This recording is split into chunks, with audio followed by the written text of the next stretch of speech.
Bismillahirrahmanirrahim. Apakah boleh membaca Al-Quran tafsir tanpa wudhu? Taib. Dalam konteks ini, Imam An-Nawawi dalam kitab At-Tibyan fi Adab Hamalatil Quran, kalau punya kitabnya yang asli warna kuning, terbitan Darun Nafais, halaman 34. Ya, ada di posisi paling kiri di pertengahan paragraf kedua, baris pertama. Ittafaqal ulama, semua ulama sepakat. Ingat, semua ulama sepakat. Lihat. Dalam konteks orang yang tidak punya wudhu, itu masih dibolehkan untuk menyentuh. Ya, menyentuh misalnya mushaf atau ingin membaca, walaupun itu bukan yang utama. Walaupun bukan yang utama. Di utamanya Anda punya wudhu. Jelas ya? Tapi kalau haid itu beda. Ya, ala annal haid, bahwa orang perempuan yang tengah haid itu kalau untuk nyentuh boleh, mushaf boleh, tapi untuk baca itu yang tidak diperkenankan. Jelas ya? Walaupun di sini ada perbedaan pendapat ulama, tapi yang paling rajih dari jumhur ulama, yang paling rajih untuk perempuan yang haid untuk baca Quran itu tidak diperkenankan. Karena kalamullah itu suci, keadaan dirinya belum suci. Tapi kalau dia mau mendengarkan tafsir itu boleh, baca tafsirnya, ya, baca tajwidnya boleh. Kalau baca Qurannya tidak. Dia menunggu sampai sucinya. Makanya saya sarankan pada perempuan-perempuan, ibu yang dalam keadaan belum suci, ibu misalnya, maaf, bisa atur waktu.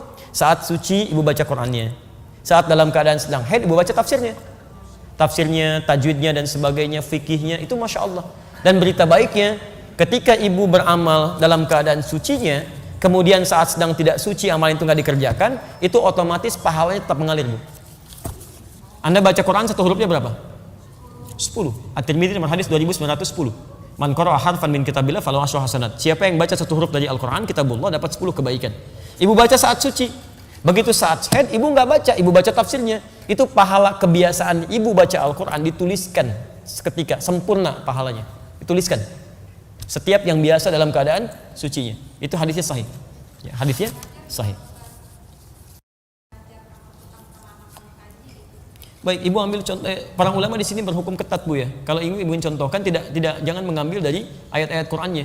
Atau ada yang kedua, memberikan solusi, tidak diniatkan untuk membacakannya, tapi diniatkan untuk mengajarkannya, bukan dalam konteks membaca. Ada yang ngambil jalan tengah itu. Baik, ya. Allahu ta'ala a'lam bissawab. Sebentar ya, saya bacakan di sini supaya teratur bacanya. Ya, nanti ibu angkat sana angkat, saya pulang. Bismillah.